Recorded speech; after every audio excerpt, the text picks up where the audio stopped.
Good morning. Wholeness. Isn't that an amazing word, wholeness? I want to talk with you a little bit about wholeness and what it means and feels and that completeness that it brings.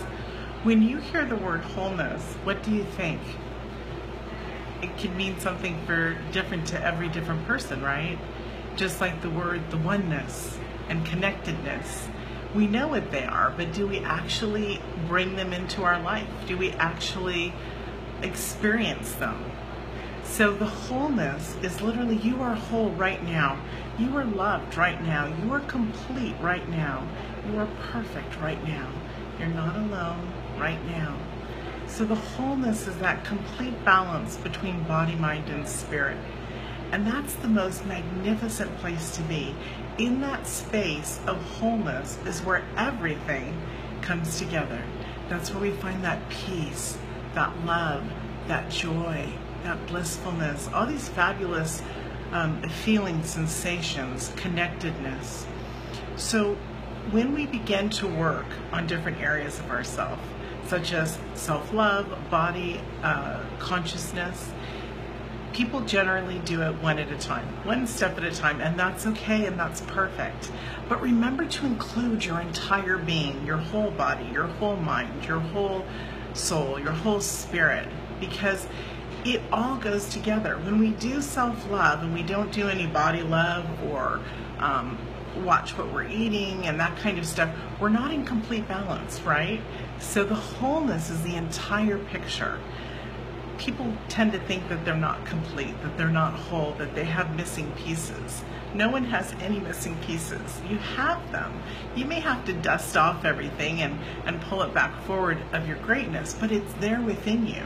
And so don't allow one aspect of your being to be neglected because you're not aware of it or you're not consciously aware of it.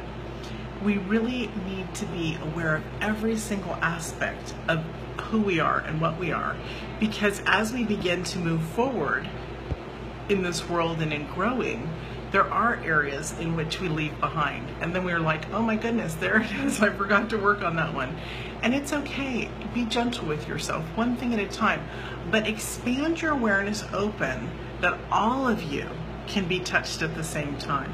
So if you're working on your conscious awareness, your self-love is being touched, your body's being touched, your spirit's being touched. When you're working on the beautiful energetic foods that support your body, your whole awareness is being touched too, because your body's being fed nutritionally, which is feeding your mind, which is making your consciousness alert, which is making you feel really good about yourself, which is the self-love part. So this body, mind, and spirit all comes together in every single element. When we make ourselves aware of what we're doing and praise ourselves for that, literally, you can say it in any way you want, but understand that you're doing what you're doing for yourself because you're pretty magnificent and you deserve it. And when we allow that conscious expansion, it's when literally everything changes. People, obviously people, us, this is the way I teach it. I teach it on every level, whether it's, even getting your coffee in the morning or your breakfast or your workout or your meditation or your prayer. Be aware of why you're doing it for yourself.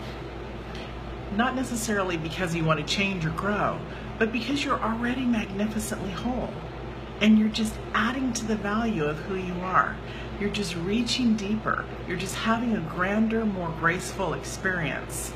It's really, really beautiful when you look at life that way. So remember, you are perfectly whole right now. You're complete, you're loved, you're not alone, and you're very, very magnificent. Have a super day.